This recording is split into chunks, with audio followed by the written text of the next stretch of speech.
Minsan pa nga po malakas na palakpak para sa Panginoon. So ito po yung unang linggo ng taon po natin, year 2026. Ano po na lahat po tayo dito ay magkakasama para magpasalamat po sa ating pong Panginoon. Amen. Salamat sa Diyos dahil siya na naman po yung nagdala sa atin sa taong 2026 mula sa 2025 na napakarami po natin ano po ng mga naranasan ng mga pagsubok sa buhay. And kanina nga napakinggan natin sa mga testimony na marami pala sa atin na ang akala nila hanggang year 2025 na lang po yung kanilang mga buhay. Alam niyo po, hindi ka nag-iisa. Ganon din po ako. Alam mo, sa mga kapwa ko po dyan na matataas ang cholesterol, yan, lalo ngayon na-trigger nung New Year, ano po, ang daming handaan, ang daming mga pagkain. Yun nga, nagulat ako kasi nung isang araw, punta po ako sa Partas. Pag pupunta ako sa Partas, ang isa po na ginagawa ko po doon, na titimbang ako, na tinitimbang ko yung timbang ko kung ilang kilos na ako. Dati po, yung timbang ko, napababa ko na siya. Dati, nasa 69 point something. Nagulat ako nung nitong last na timbang ko ulit. Umabot na naman ako ng 70.5. Pero okay lang, sabi ko, konting diet lang ulit para ma-maintain ulit yung mas mababa pa na timbang doon. Kasi nararamdaman ko din sa sarili ko pagka bumibigat ang katawan, pati tel-tel, sabi ko nila, sumasakit yung tel-tel, kasi nahihilo. Kaya kailangan talaga ng disiplina. Amen? Yan. So sa oras din pong ito, magpapasalamat din po kami sa Panginoon. Pamilitikin niya po sa lahat ng bawat isa sa atin. Itong mga nakaraan po na Christmas and then New Year's celebration po natin. Nagpapasalamat din po kami sa mga patuloy na kamay na nag-bless sa amin po mga pastor. Amen. Salamat po sa lahat. Si Lord po yung patuloy na mag-bless po sa atin. Yan, sa oras pong ito, nanyayahan ko po ng bawat isa ay tumayo upang ating pong basahin ang ating pong teksto sa umaga pong ito. Ang ating pong teksto, mga kapatid, ay makikita po sa libro ng Exodus chapter 14, verse 13 to 16. Ito po ang sabi niya dito sa lingwaheng Tagalog. Sumagot si Moises, lakasan ninyo ang inyong loob. Huwag kayong matakot. Tignan na lang ninyo kung paano kayo ililigtas ngayon ni Yahweh. Hindi na ninyo muling makikita ang mga Ehipsyong iyan. Ipagtatanggol kayo ni Yahweh, pumanatag lamang kayo. Sinabi ni Yahweh kay Moises, bakit mo ako tinatawag? Palakarin mo ang mga Israelita. Itapat mo sa ibabaw ng dagat ang iyong mga tungkod, mahati ang tubig at matutuyo ang lalakaran ninyo. Ito po yung salita ng ating pong Panginoon sa umaga pong ito. Tayo po ay manalangin. Panginoon, salamat sa pagkabasa ng iyong pong mga salita. Dalangin po namin sa iyo, Panginoon, na sa umagang ito, patuloy na mangusap ka sa pamamagitan po ng iyong pong mga salita. At makita po namin, Panginoon, yung katayuan po namin sa iyong pong harapan. Yung mga nais mo na ipagawa sa amin ngayong year 2026, Lord, dalangin po namin na naway malakaran po namin yan. At yung mga nais mo na sa buhay po namin, kung meron man, Lord, yan ng mga bagay-bagay pa na hindi po karapat-dapat sa iyong harapan, turuan mo kami, Panginoon, na isuko po ito sa iyo at tanggalin ang mga dapat tanggalin sa buhay po namin, Panginoon. Salamat sa umagang ito. Bigyan mo po ang bawat isa sa amin, Panginoon, ng isang pananaw na lahat kami, Lord, sama-sama kami nalalakad para po sa layunin mo sa buhay po namin, Panginoon. Salamat po, pupurihin ka namin sa pangalan ng aming Panginoong Jesus. Amen. Amen. Pwede na po tayo umupo. Sa umaga pong ito, papamagatan po natin ang ating pong pagbubuli ng salita na ang sabi po niya dito, bagong taon, bagong hakbang kasama ang Panginoon. Sino po dito ang gusto na yung buhay po natin in year 2026 kasama po natin ang Panginoon? Sino po dito ang may gusto nito? Parang ang konti. Ay, ano po bang kasama natin ng Panginoon sa lakbayan ng buhay natin? Alam ko po lahat tayo gusto natin yon. Bakit po? Kasi alam natin na pagkakasama natin ng Panginoon, kahit na meron pong mga balakid, kahit po na meron pong mga ahadlang, pagkasama mo ang Diyos, hindi ka matutumba, hindi ka magigiba, madapa ka man, ang Diyos itatayo ka niya. Amen. Ganyan po kabuti ang ating pong Panginoon. So dito po mga kapatid, no, kung titignan po natin yung istorya po natin sa umagang ito, yung buhay po ng mga Israelita, nung sila po ay hinamon ng Diyos sa pagkaalipin po sa Egypt, dadalhin po sila sa lugar na pangako ng ating pong Panginoon. Now, dito po mga kapatid, no, pagka sabi natin bagong taon, bagong simula, marami po sa atin, kung tayo po hindi pa po mga mananampalataya dati, we believe in swerte. Amen. Yung, di ba, uso po ngayon pagpasok ng New Year's, maraming mga, yung swerte-swerte daw, yung mga pungsoy, magsuot ka ng mga ganitong kulay, siswertihin ka, magsuot ka ng mga porselas ng mga bilog-bilog. Amen. Mga ganyan eh. Pero alam niyo po mga kapatid, walang kinalaman yan eh, sa buhay natin. Diyos, ano po, huwag tayo maniwala sa swerte, malas yun. Amen. Manampalataya tayo sa Panginoon. Ipahawak natin sa Diyos yung buhay natin. Huwag kang mag-aaksaya ng panahon na bibili-bili ng mga pangpaswerte. Baka yung mga sasakyan po natin dyan, may mga pusa pa na gumagano. Ano po? Nagtatawag daw ng blessing. Ano po? Pero hindi. Ano po? Pagkasama mo ang Panginoon, lagi nandun po yung pagpapala ng Diyos. Amen. Ang Diyos mismo. Diretso tayo sa Panginoon. Sa mismo yung ating pong tinatawag po natin na pagpapala. Amen po ba? Amen. Amen. So ito po, bagong taon, bagong simula. So tulad po ng mga Israel, marami tayong mga pasanmula sa ating nakaraan. Amen? Maaari pong takot, pagkabigo, kasalanan, at pagkaalipin. Lagi pong nababanggit ni Pastor Roy, pagka nag-share po siya, may mga bagay po tayo sa buhay natin na parang pre-preserve po natin. May mga bagay po tayo na maaari na itatago po natin sa kapwa natin tao, sa mga kapatid po natin, pero sa Panginoon po mga kapatid, hindi po natin yung may tatago.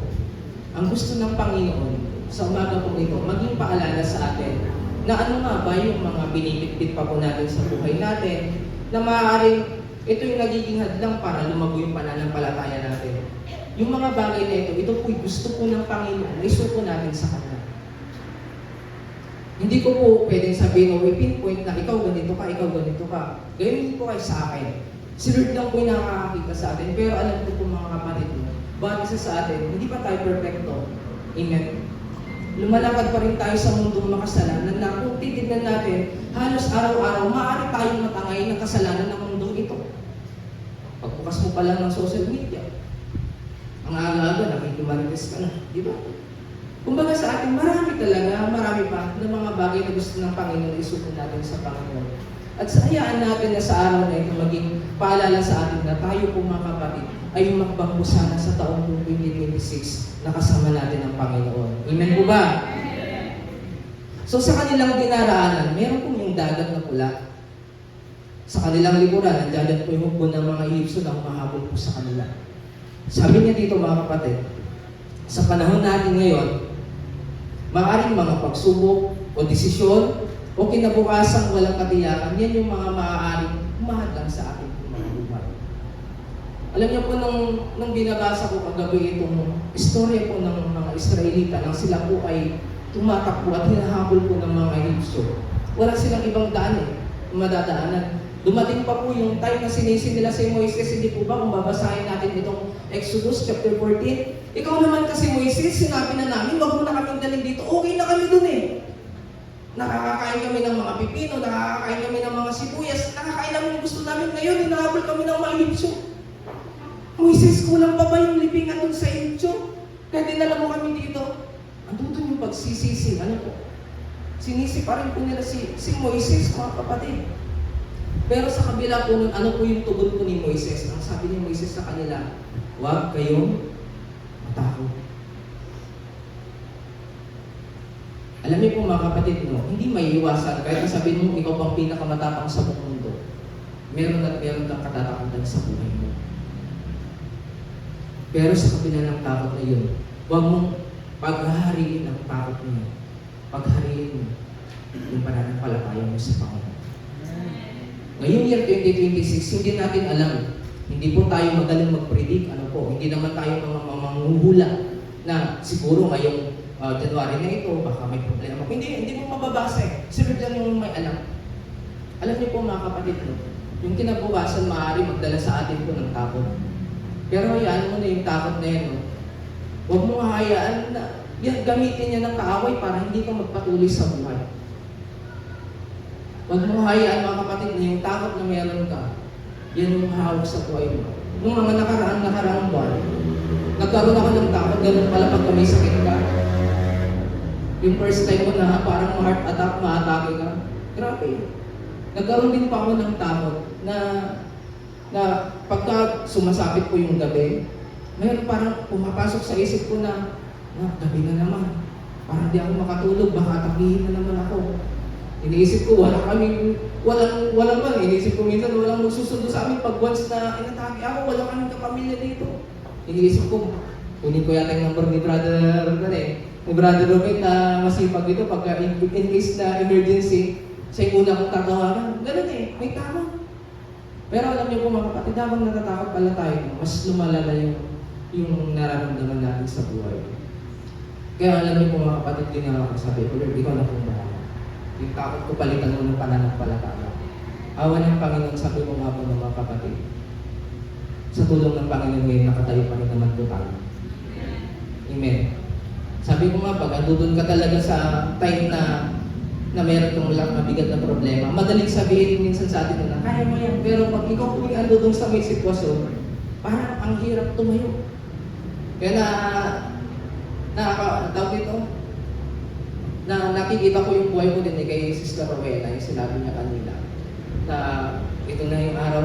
May ganyan tayo mga pananaw sa buhay. Huling araw ko nang malapit na ako. Pero alam niyo po mga kapatid, no? Ganun man po yung pumapasok sa isip natin. Hindi pa rin natin marurot yung katulungan ng Panginoon. Amen. Hindi natin nakalain na papasok pa tayo sa year 2026. Sabi po ni Brother Lando, sabi niya, may plano pa ang Panginoon sa buhay niya. Ganun din po sa bawat isa sa atin. I-claim po natin sa sarili natin na tayo po, may plano pa ang Diyos sa buhay po natin. Hayaan natin na sa taong 2026 maging po tayo productive. Kumbaga yung buhay natin maging mabunga po sana sa kapurihan ng ating pong Panginoon. Hindi ko alam, baka mamaya sa mga mahal natin sa buhay, no, may mga magsisilian na hindi natin alam kung kailan sila uuwi sa kanila pong mga destinasyon. Ito po yung time po na bawat isa sa atin magpaalalahanan, magpalakasan. Amen. Na hindi po maghihiwa-hiwalay tayo dito na para malala. Maghihiwa-hiwalay po tayo dito na lagi po natin kasama ang ating pong Panginoon. Amen po ba? Ulitin ko, year 2026, sana umakbang po tayo na kasama po natin ang ating pong Panginoon. Amen po ba? So sabi niya dito, paano tayo magpapatuloy sa bagong taon na parang may dagat sa ating harapan? Paano nga ba? Meron po tayong 5 puntos na mga hakbang na sabihin natin, basic, simple, pero alam niyo po minsan yung basic o simple, yun pa yung mahirap na gawin. Amen. Palalaman po ito sa atin. Una, sabi po niya dito mga kapatid, no, hakbang ng may pagtitiwala sa Diyos. Ito po, lagi po ito yung word po na trust, pagtitiwala sa Panginoon. Sabi ko nga, hindi ito mag-a-absent every Sunday. The word na pagtitiwala sa Panginoon, dapat po hindi po mawawala sa ating pong buhay. Marami po sa atin, sabihin natin, matatalino tayo, magagaling tayo, talented tayo, abilidad po tayo. Pero alam niyo po, pag dyan lang po tayo nakasandal sa mga abilidad, sa mga karunungan na meron po tayo, mga kapatid mo, meron pa rin po kulang. Ano po yung kulang? Yung presensya po ng Panginoon. Pag nagtitiwala tayo sa Panginoon, ano man yung mga plano mo, sabi nga natin, di ba, commit to the Lord whatever you do, and your plan will succeed. Gusto niyo po bang magtagumpay mga plano natin sa buhay? Sa mga estudyante po, sa mga nag-aaral po dito, hindi lang sa mga nag-aaral, sa mga teachers, sa mga lahat po sa atin. Kailangan po dito mga kapatid, never na hindi po mawawala sa atin yung pagtitiwala natin sa Panginoon. Amen po ba? Alam niyo po kung bakit? Napakahalaga ng may pagtitiwala sa Panginoon. Pag mayroon po kang pagtitiwala sa Panginoon, laging andutun yung bendisyon po niya sa buhay po natin. Once na nawala yung pagtitiwala mo sa Panginoon, na naalig ka sa sarili mo pong karunungan, alam mo pong mangyayari, maaari po mga kapatid tayo po ay bumagsak. Ang buhay po natin maaari pong magkawenda-wenda. In year 2026, nawa po mga kapatid, ang Panginoon po ang manguna sa ating pong buhay. Humakbang po tayo na mayroon pong pagtitiwala sa Diyos. Amen po ba? Exodus chapter 14 verse 13. Sabi po niya dito mga kapatid, sumagot si Moises, lakasan ninyo ang inyong loob, huwag kayong matakot. Tignan na lang ninyo kung paano kayo ililigtas ngayon ni Yahweh. Hindi na ninyo muling makikita ang mga Egyptian niya. Alam niyo po mga kapatid, no? Habang binabasa ko ito, sabi ko, napakatindi din ng pananampalataya ni Moises. Ang galing niyang mag-lead sa mga Israelita na puros reklamador. Alam niyo po, sa loob pa lang ng bahay, pag halimbawa yung mga kapamilya mo, yung mga kasama mo sa bahay, pag puros reklamo, parang ang hirap-hirap kang magpasya. Amen. Pero si Moises, paano niya na-handle yun? Ang dami-dami mga Israelita, at that time, puros reklamo. Pero nagawa pa rin po niya na maging kalmado lang sa buhay. Ano sabi niya? Huwag kayong matakot. Tignan na lamang ninyo kung ano yung gagawin ng Diyos sa araw na ito. Hindi na ninyo makikita ang mga Egyptian yun. At ano pong nangyari? Totoo nga. Noong araw po na yun, iniligtas sila ng Panginoon. Bakit po? Dahil po sa pagtitiwala po ni Moses sa ating pong Panginoon. Amen? Kaya napakahalaga. Kung gusto po natin na matuto o maranasan sa buhay natin yung mga Ehipsyo, ano nga ba yung mga umaalipin sa atin. Kung gusto po natin na yung mga yan po ay mawala, magtiwala ka sa Panginoon. Isuko mo yan sa Panginoon. Amen po ba? And then, sabi pa po niya dito, ang unang hakbang sa bagong taon na hindi tapang, kundi pagtitiwala at pananampalataya sa Diyos. Sabi ko nga, hindi po yung matapang ka lang. Ano po na, kaya ko yan. Kaya ko yan. Pero pagka halimbawa tapang lang yung pinairal mo natin, wala po mangyayari. Maaari po minsan, yung tapang po na yan, bumagsak po sa pagkatakot eh. Bumagsak sa pagkapil. Ano po? Babagsak ka pagka halimbawa tapang lang. Ang kailangan po dito mga kapatid, sabi niya, yung presensya po ng ating pong Panginoon. Hindi kailangan na alam mo lang yung buong plano, sapat na mayroon ng Diyos sa buhay mo. Alam niyo po, nung time na ito, no, dinadirect ng Panginoon si Moises. Sabi niya, itapat mo yung tungkod mo sa dagat.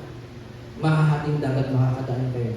Nakita niya yung plano ng Panginoon. Pero kung tayo po yung nasa sitwasyon po ni Moises, ano po yung iisipin po natin? Panginoon, nagjo-joke ka naman yata. Di ba po? Paano mangyayari na pagka itinapat ko yung baston, yung simpleng baston, mahahati yung dagat? Kung titignan natin dito mga kapatid mo, ang Panginoon po mga kapatid, kaya niyang gumawa sa mga bagay-bagay na hindi po kayang isipin ng ating pong isipin. Kaya nga kung nawawala na tayo ng pag-asa sa buhay, tiwala lang. Lord, bahala ka na. The word na bahala ka na. Marami sa atin, sinasabi natin minsan, bahala na si Batman. Amen. Pero hindi ganoon. Dapat po mga kapatid, bahala na si Lord sa buhay po natin. Amen. Siya yung may alam ng future natin. Siya yung may alam ng buhay natin. Siya yung gumawa ng buhay natin. At alam natin na yung buhay natin, hindi po yan dadalhin ng Panginoon sa pagkasira. Dadalhin tayo ng Panginoon sa kaginhawaan. Yan ang gusto ng ating pong Panginoon. Amen po ba? Amen po ba? Number 2 na po. Hakbang ng may pangunguna ang Diyos. Dito po mga kapatid mo, napakaganda na yung umahakbang ka, yung every morning na pagkagumising po tayo, kinikilala natin yung Panginoon sa buhay natin. Sa buhay po ba natin, paggising natin sa umaga, nagagawa pa din po ba natin na tawagin ng Panginoon sa buhay po natin? Alam niyo po, minsan dito nagpipilig tayo. Alam niyo po, minsan dito bumabagsak po tayo. Na pagising mo sa umaga, check mo agad kung sino yung mga nag-like ng mga post mo. Check mo agad kung sino yung mga na kung titignan natin, okay naman din, pero mas okay sana naman pagkaling mo pagising mo sa umaga, ipasalos mo na kaagad yung buong araw mo. Amen? Lalo pag meron kang mga lakad, may mga pupuntahan ka. Alam niyo po mga kapatid mo, pagka makakbang po tayo na meron po yung pangunguna ng Panginoon, magiging safe po ang lahat. Magiging maganda po ang lahat. Tutulungan tayo ng Panginoon. Kung titignan natin dito mga kapatid, sa Exodus chapter 14 verse 21 to 22, sabi niya dito, itinapat ni Moises ang kanyang tungkod sa ibabaw ng dagat Magdamag na pinaihip ni Yahweh ang isang malakas na hangin mula sa silangan at nahati ang tubig. Ang mga Israelita ay tumawid sa dagat na ang nilakaran tuyong lupa sa pagitan ng tubig na parang pader. Kung titignan natin, andudun yung pangunguna ng Panginoon. Kaya nga po yung mga Israelita at that time, na kung titignan natin, wala ng daan, nagkaroon po ng daan. Pag namuna ang Panginoon sa buhay mo, may mga bagay-bagay na parang hindi mo maunawaan, pero pag si Lord yung namuna sa buhay mo, sa lahat ng mga kapatid mo, gagawa po siya ng daan. Sabi niya dito mga kapatid mo, hindi naman po tinanggal ng Diyos yung dagat.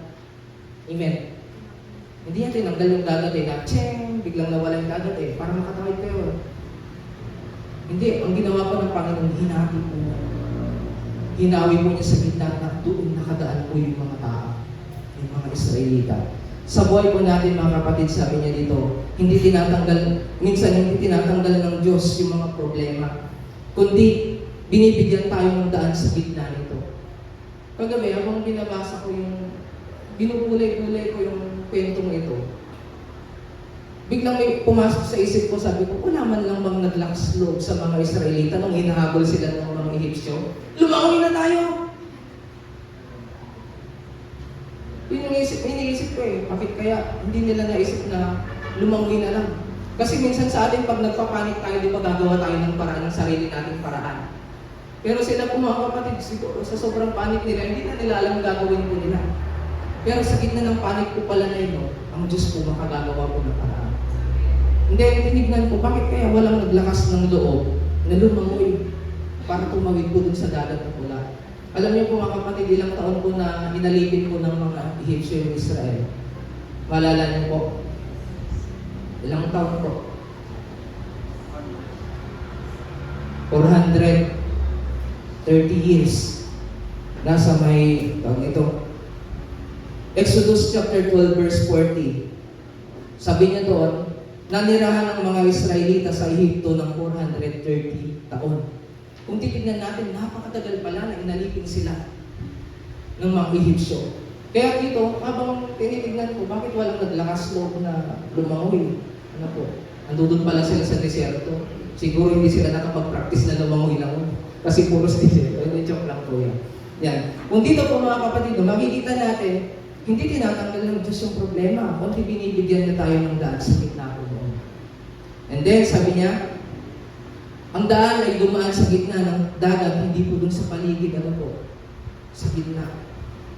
Doon sa daan na kung titignan natin, parang wala ng daan, pero ang Diyos gumawa ng daan. Ganyan po ka-powerful lang ating pong Panginoon. And then, sabi niya, huwag mong iwasan yung proseso kung naroon yung presensya ng Diyos. Alam niyo po, minsan pinapadaan tayo ng Panginoon.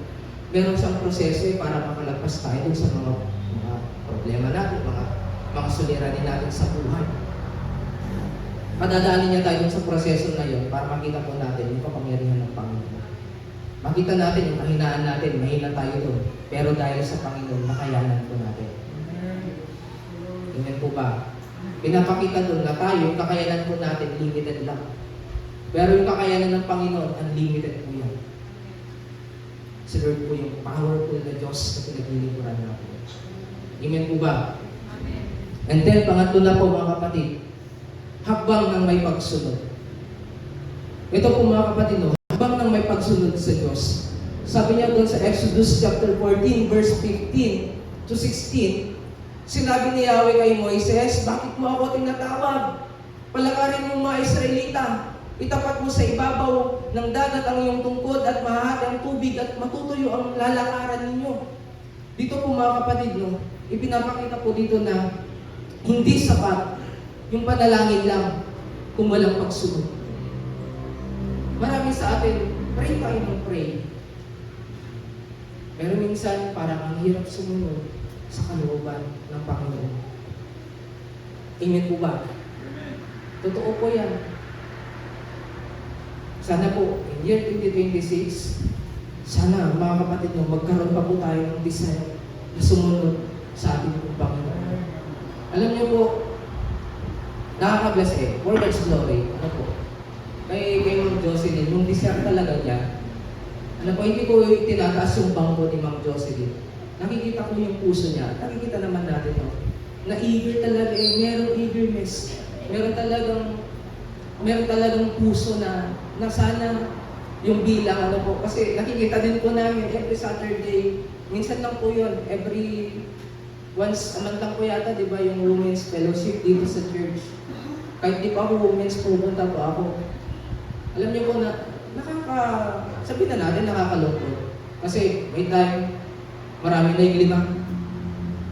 Pero maintindihan naman din natin yung bawat isa sa atin, maaari siguro, busy po tayo, marami tayong mga ginagawa sa bahay natin. Pero sana po, dumating po yung time na magkaroon tayo ng time sa ating pong Panginoon. Uulitin ko po yung lagi ko pong sinasabi, hindi kalugihan na magbigay tayo ng oras sa Panginoon. Amen po ba? Never na never tayong malulugi pag nagbigay tayo ng oras sa Panginoon. Pag inuna mo si Lord, sabi niya, lahat ng bagay, bibigay ka sa atin ng Panginoon. Ito po mga kapatid, pangusap hindi lang po sa mga women's, pati din po sa amin ng mga men's. Lahat naman tayo, we are not perfect, pero yung nasa proseso tayo. Na sana dumating yung time, sama-sama po tayo, mananalangin sa Panginoon. Katulad po ng mga ginagawa po ng mga pananampalataya sa New Testament, di ba? Sabi niya doon, araw-araw may mga naidadagdag na mga kaluluwa, yung mga bagong mananampalataya, no? Dahil sila po ay sama-sama palagi na nag-pray-pray po sila. Nag-pray-pray and fasting po sila. Sana po dumating din po yung time sa church po natin, makita natin yung apoy ng pagsunod sa ating Panginoon. Amen po ba? Amen. Lahat po ito sa atin po ito. Mensahe para po sa atin yan. And then, sabi pa niya dito mga kapatid, no? Kailangan lumakad ang mga Israel sa binuksang daan ng ating Diyos. Sa buhay natin, pag may inobit sa Lord na blessing, opportunities, lakaran nyo. Huwag mong iiwasan. Sa una, nakakatakot.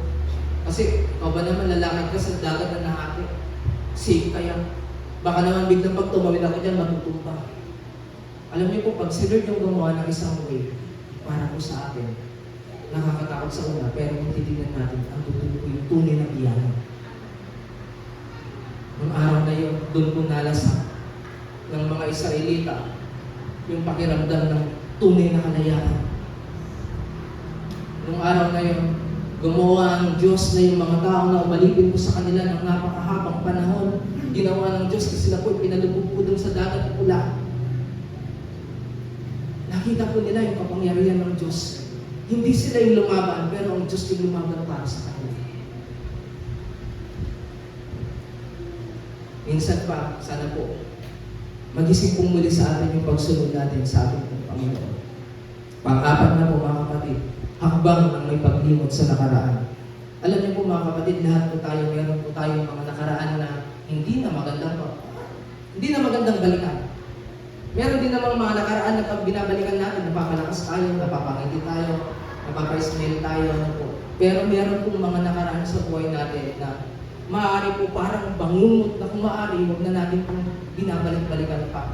Alam niyo po si Moises, siya po yung pinili ng Panginoon na mag-lead sa mga Israelita at that time. Meron pong bangungot yan sa buhay po niya. Alam niyo po ano po yung bangungot sa buhay po ni Moises? Bago po siya tinawag ng Panginoon, siya po ay nakapatay. Yun po yung bangungot na dumating po sa kanya pong buhay nung nakita po niya na yung kapwa po niya, Israelita, nung andun po sila sa Egypto, binubuli po ng Egypto. Yung Egyptian po mga kapatid. Dahil po sa galit niya na kung ginawa po niya, napatay po niya yung Egypto. Ang masama doon, ang akala po niya, lihim niyang ginawa yun pinatay po niya. Ang akala po niya, wala pong nakakita. Ang masakla, yung nakakita sa kanya, kapwa po niya Israelita din. Kaya nung nag-aaway yung dalawang Israelita, sabi niya, tama na, huwag na kayong mag-aaway. Kapwa kayo Hudyo, kapwa kayo Israelita, ba't kayo nag-aaway? Sino ka ba, Moises? Sabi niya ganun yung isang Israelita kung nasinita niya. Sino ka ba na sisita sa amin? Papatayin mo din ba kami? Biglang napahinto si Moises at nung time na yun, akala niya na wala kong nakakita sa ginawa niya. Meron pala. Yun yung bangungot na dumating sa kanyang buhay. Alam niyo kung ginawa po niya, nagpakalayo-layo po siya. Tinakbuhan po niya yung nakaraan yung bangungot ng kanyang buhay.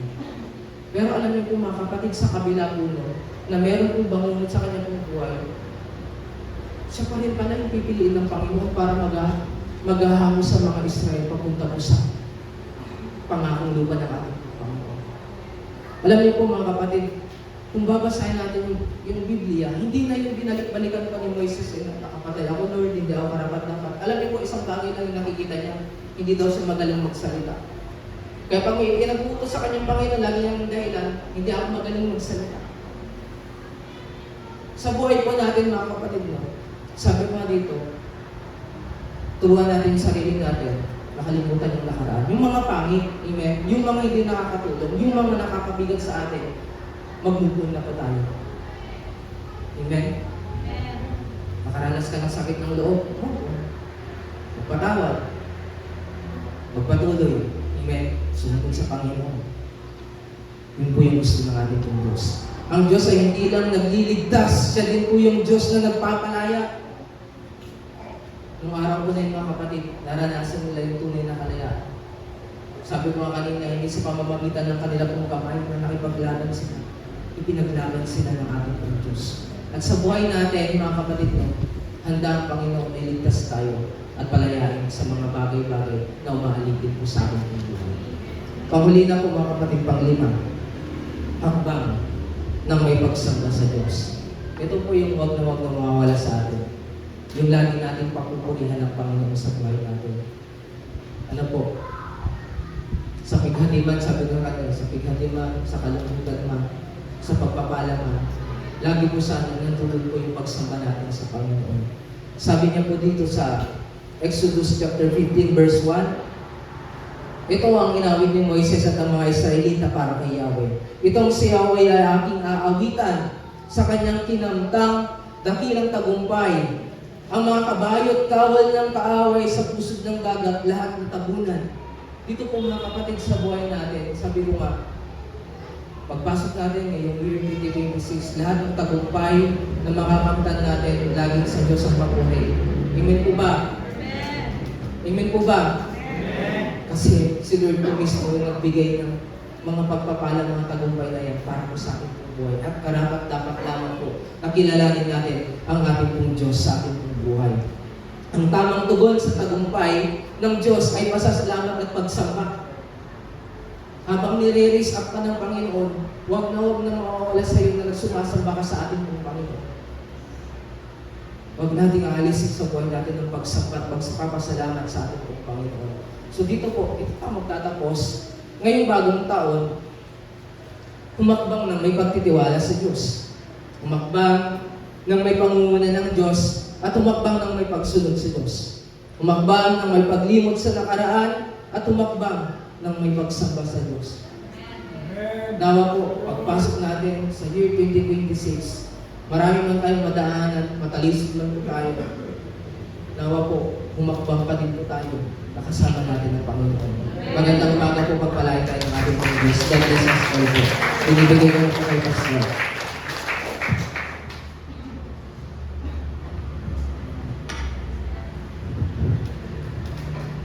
Madadayo din po kakasat.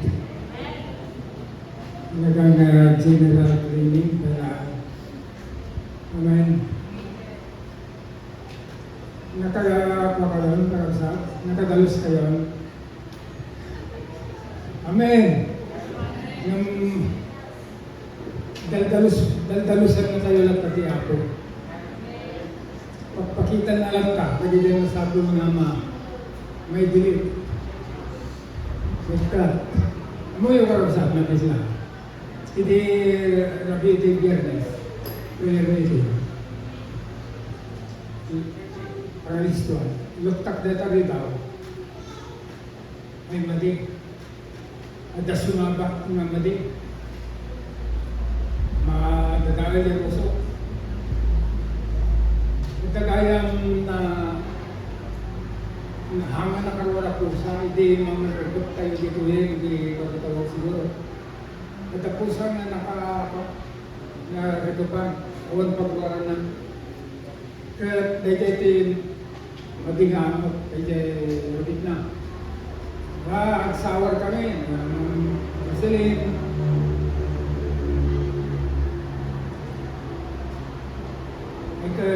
Ada na kita na talaga, mati. Wala sipin punas.